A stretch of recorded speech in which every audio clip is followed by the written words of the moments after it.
Muchas gracias a ustedes, buenas noches. Nos decía nuestro experto que no cree en las conspiraciones vaticanas, pero algunos sectores han querido ver esos extraños manejos palaciegos que siempre hay en todo centro de poder, y el Vaticano no deja de ser uno también habitado por hombres, a pesar de que sea la residencia donde se radica ese mensaje de Dios. Hemos querido analizar cuáles podían haber sido esas conspiraciones, si nos permiten la expresión. Benedicto XVI se retira del pontificado por falta de fuerzas, unas fuerzas que se han debilitado, seguramente influidas por los escándalos que han rodeado al Vaticano. En 2006 el Papa pronunció un discurso en Ratisbona, Alemania, en el que rescató un texto medieval que se refería al Islam y a Mahoma, cuyo legado tachaba de malvado e inhumano. Sus palabras desataron protestas en el mundo musulmán, a pesar de que el Papa dijo que habían sido malinterpretadas. Pero el escándalo que más ha afectado al Vaticano ha sido el de la filtración de documentos. Vatilix se desató a primeros de 2012, cuando una televisión italiana publicó unas cartas enviadas por el actual nuncio de Estados Unidos, Carlo María Vigano, al Papa, en las que denunciaba la corrupción, prevaricación y mala gestión en el Vaticano.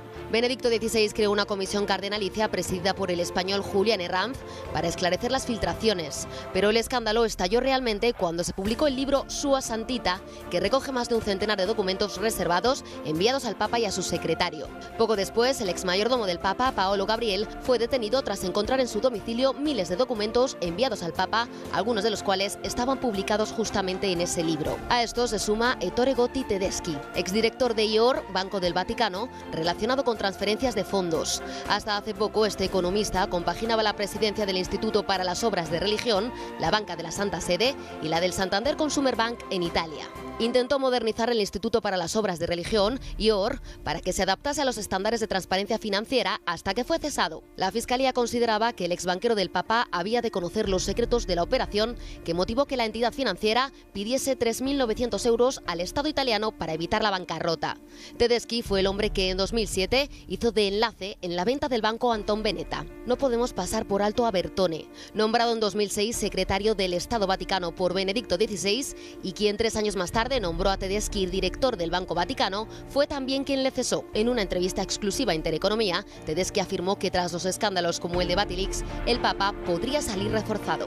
También hablaba de la necesidad de hombres maduros, como el Papa Benedicto, en la crisis económica.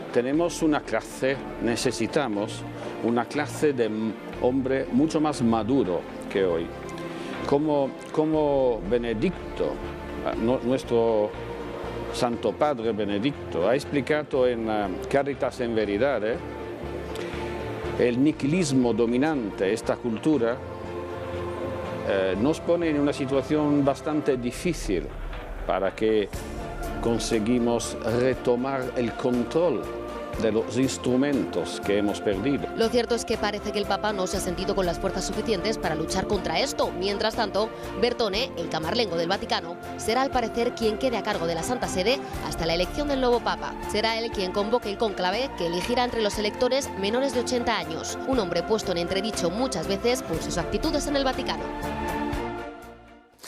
¿Pueden los vicios de los hombres haber salpicado a los gestores de la palabra de Dios? Nuestros expertos dicen que eso no son más que nimiedades, Paco. A mí me parece que el número del Vatilix fue que unos periodistas inteligentes de una nadería levantaron un mundo que parecía importantísimo. No salió un solo documento del más mínimo interés, no se levantó el más mínimo escándalo. Quizá lo más es aquella carta del superior general, del prepósito general de los jesuitas al Papa, haciéndose eco de lo que decía un matrimonio, que el prepósito, que el padre Nicolás decía, gente muy importante, poniendo verde al arzobispo de Utrecht.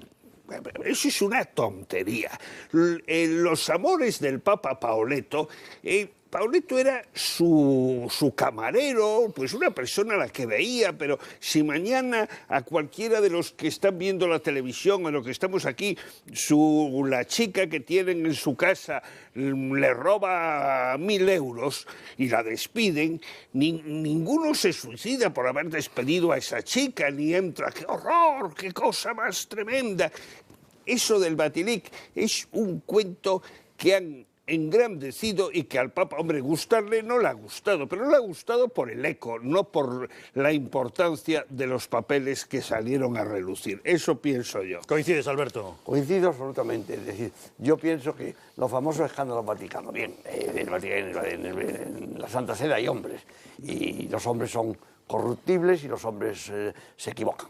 Pero fundamentalmente, en los años del pontificado de Benedicto XVI, las 2 o 3 anécdotas llamadas por una prensa escandalosa escándalos no llegan a la categoría más que de anécdotas y no han podido influir en el Papa. Yo sigo pensando que en el Papa ha influido su falta de capacidad intelectual y física, en su opinión, para servir a la Iglesia como la Iglesia tiene que ser servida. Y entonces, esos escándalos pregonados en el Vaticano, como tantos otros que se pregonan en este mundo, en absoluto son, en realidad, más que rumores, sin confirmación alguna. Yo soy un historiador. La historia no se hace con rumores. Yo puedo oír mañana un rumor sobre la batalla de Nava de Tolosa y otra sobre el reinado de Felipe IV. Santas y buenas. Yo quiero datos, no quiero rumores. Los rumores, si no se me confirman y si no son serios, y todo lo que se me ha contado hasta ahora de los llamados escándalos de la Curia Vaticana son rumores. A, que no son serios, y B, que no se han confirmado. En consecuencia, el Papa ha procedido como tenía que proceder. El camarero, el mayordomo, ha robado unos papeles, se le manda a juicio, los jueces dictan una sentencia y el Papa perdona, que es lo más normal del mundo. Normalísimo. Y por tanto, como es lo más normal del mundo, no puede dañarle en absoluto al Papa en su deseo de continuar o no al frente de la Iglesia. Que el Papa continúe al frente de la Iglesia es una tarea que solo él puede asumir. Y si en un día piensa, Dios me asistirá mientras yo esté aquí, a él no le cabe ninguna duda. Y si aguanta hasta los 95 años, Dios me asistirá hasta los 95 años. Pero ¿puedo yo responder a las necesidades de la Iglesia? Dios me deja libre. Y yo, en el uso de mi libertad, creyendo que no puedo responder a las necesidades de la Iglesia, le digo a Dios, llama a otro que me sustituya. Y me parece tan legítimo, tan hermoso y tan noble que no puedo sino aplaudir. Juan Manuel, ¿crees que esos presuntos escándalos son nimiedades o que sí que pueden Bueno, vamos a ver. Soltar el discurso oficial es lo más sencillo. Quiero decir, a mí me encantaría decir que son anécdotas, que carecen de importancia, que no sé qué, pero hombre, no me parece serio. Vamos a ver. Siendo todavía cardenal y prefecto de la Congregación para la Doctrina de la Fe, Ratzinger sustituyó al Papa en el último Via Crucis del papado de Juan Pablo II. Y en ese Via Crucis, en una de sus estaciones, Benedicto XVI dijo, ¿cuánta suciedad hay en la Iglesia? Lo dijo de forma explícita. Y yo creo que si hay una nota distintiva del papado de Benedicto XVI a lo largo de estos 8 años, ha sido su combate acérrimo contra la suciedad que había en el seno de la Iglesia. Y han ocurrido muchas cosas a lo largo de estos años, cosas que no me parecen anécdotas, me parecen cosas extraordinariamente duras. El caso de los abusos y los casos de pederastia, el caso de los legionarios de Maciel, el fundador de los Legionarios de Cristo, etcétera, etcétera. Ha habido casos potentes que de verdad no me parecen anécdotas en modo alguno. Anteriores jamás hemos llamado anécdotas a esos casos. Nos referíamos a las pequeñas intrigas. Bueno, hombre, pero las pequeñas intrigas. Claro. Tampoco creo que sean anécdotas, pues que entre el anterior secretario de Estado y el actual haya una rivalidad declarada. Que se han abordado abiertamente, a diferencia de quizá otros. No, pero lo que quiero decir es que el Papa ha luchado contra esto y el Papa ha dicho frases que verdaderamente nos invitan a una reflexión sosegada y muy seria, como por ejemplo cuando ha dicho que los verdaderos enemigos de la Iglesia están dentro, no están fuera, que es nuestra mediocridad, que es nuestra incapacidad para entregarnos, etcétera, etcétera. Y ha mencionado esto, es decir, el Papa creo que ha sufrido mucho durante estos años. No voy a trivializar aquí el caso del mayordomo. Hombre, no creo que sea exactamente igual el mayordomo del Papa que la señora que tenemos en nuestro piso para que nos limpie. No es lo mismo. Paco Pepe, no es lo mismo. No es lo mismo. Estamos hablando de los palacios apostólicos y de la persona de la mayor privanza del vicario de Cristo en la tierra. Hombre, de la mayor privanza. Sí, de la mayor privanza, el señor que le ayuda a cambiarse. El señor de no, mayor el señor que le ayuda a cambiarse. Es Bertone. Bueno, el que No. le ayuda a hombre, pero Bien, no, lo que quiero decir, no, vamos a ver, no, hombre, no, tampoco, pero es que no, o sea, yo creo que todas estas cosas sí han ido, y además es que creo que ha sido visible, y creo que en sus homilías, en sus discursos, hay una huella constante de esta herida que se le inflige a la Iglesia a través de la persona del Papa. Pienso en el episodio, por ejemplo, de las aproximaciones a la fraternidad de San Pío X. El Papa escribe una carta dolorosísima diciendo: yo no era consciente de la repercusión que iban a tener las declaraciones de Williamson a través de los nuevos medios de comunicación. Y el Papa habla del dolor profundo que siente. Pero vamos a ver, yo creo que todo tergiversado, Manuel. Yo jamás he dicho que la pederastia o no, ya, pero es que tampoco. No, pero no, es que no nos centremos en que si el mayordomo. No, que no nos centremos en el mayordomo. Yo creo que hay una serie de los escándalos del Batilic, de los grandes problemas de la Iglesia. Pero es que no, perdonad, es que en el reportaje que ha salido ahí no se ha hablado solo del mayordomo. Claro, es que vosotros habéis querido trivializar con lo del mayordomo. No, en ese reportaje han salido todas estas cuestiones de las que yo estoy hablando. Entonces, hombre, sí, todo esto creo que ha herido. Es tergiversar. No, perdonad, quienes habéis tergiversado sois vosotros, que lo habéis banalizado refiriéndoos al mayordomo, cuando en el reportaje que ha hecho este programa, un reportaje muy bien hecho y muy laborioso, se han ido mencionando todas estas cuestiones de las que estoy hablando ahora. Yo no estoy tergiversando nada. A ver, por centrar el tema. Yo creo, no, lo que quiero decir que sí, que creo que estas cosas han herido. Que al Papa, que el obispo de Brujas, Banyelugue, se abusara de sus dos sobrinos de 8 y 10 años, eso al Papa claro que le tiene que doler, ver que un obispo hace esas guarradas. Y le ha hecho frente. Pero no solo eso. Y lo ha destituido. Evidentemente. Y lo ha destituido. Y le ha hecho frente valientemente. El encontrarse que al obispo argentino Macarone lo filmaron con un jovencito de no sé qué, esas cosas claro que le han dolido. Que la acumulación ha podido hacer una mella somática, puede ser, yo eso no lo niego. No, hombre, y anímica. Sí, yo creo que no, pero a ver, hay un punto más. Quiero decir, Ratzinger llega al anterior cónclave con 78 años y con una idea de que su intención es retirarse a Baviera, a tocar el piano, a rezar y a leer. Eso es, él mismo lo confiesa, que estaba deseando dejar el Vaticano para poderse dedicar. Tenía 78 años, creía que había cumplido más que de sobra. Claro, con 78 años se le encomienda la dirección de la Iglesia. Como hemos comentado anteriormente, efectivamente, o sea, Benedicto XVI no quería ser papa. Entra como papa después, además, del vendaval de Karol Wojtyła, de toda la fuerza que ha tenido el papa anterior, etcétera, con las inevitables comparaciones.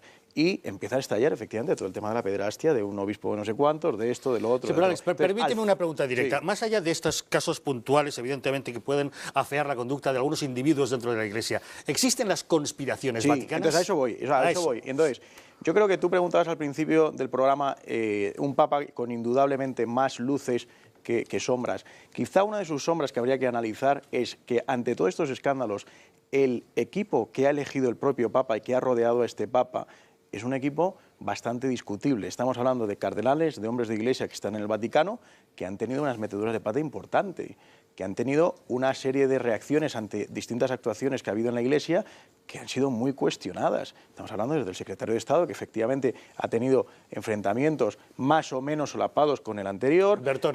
Con Bertone respecto al anterior. Poco solapados, no era la verdad. Sí, es verdad, más o menos solapados. Y hay que decir, ha habido todo esto y entonces creo que el tema del equipo que ha elegido este Papa es un equipo muy, muy, muy cuestionado y el Papa se ha visto solo ante eso y entonces el vigor espiritual del que habla aquí en la renuncia de hoy, yo creo que va por ahí. Pues os agradezco que hayáis llamado a las cosas por su nombre, evidentemente con el debido respeto en un tema como estos. Al conocer la renuncia de su santidad hemos querido saber cómo impactaba a la gente de la calle. Las cámaras de Intereconomía han salido en Barcelona frente a la Catedral de Barcelona y estas son las opiniones que han recabado.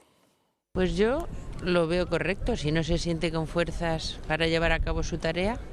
Pues me parece que si el hombre no está en suficientes condiciones físicas o psíquicas, es lo mejor que podía hacer. Pues que da ejemplo, que ya sería hora que alguien hiciera lo mismo.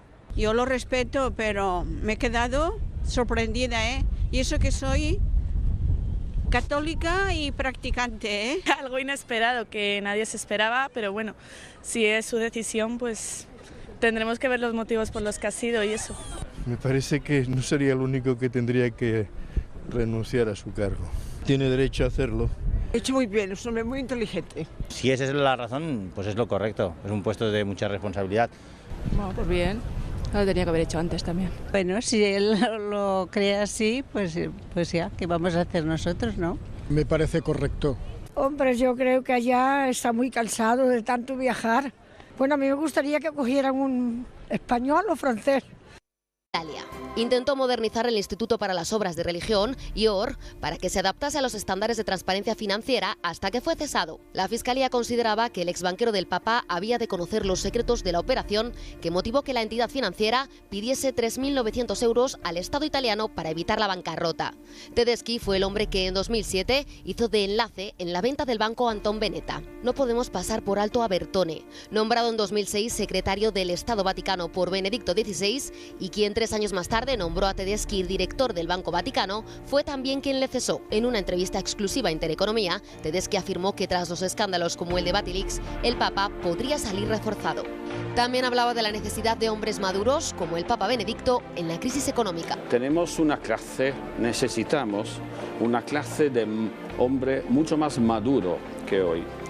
Como Benedicto, nuestro Santo Padre Benedicto ha explicado en Caritas en Veridad, el nihilismo dominante, esta cultura, nos pone en una situación para esclarecer las filtraciones, pero el escándalo estalló realmente cuando se publicó el libro Sua Santità, que recoge más de un centenar de documentos reservados enviados al Papa y a su secretario. Poco después, el exmayordomo del Papa, Paolo Gabriel, fue detenido tras encontrar en su domicilio miles de documentos enviados al Papa, algunos de los cuales estaban publicados justamente en ese libro. A estos se suma Ettore Gotti Tedeschi, exdirector de IOR, Banco del Vaticano, relacionado con transferencias de fondos. Hasta hace poco, este economista compaginaba la presidencia del Instituto para las Obras de Religión, la banca de la Santa Sede y la del Santander Consumer Bank en Lisbona, Alemania, en el que rescató un texto medieval que se refería al Islam y a Mahoma, cuyo legado tachaba de malvado e inhumano.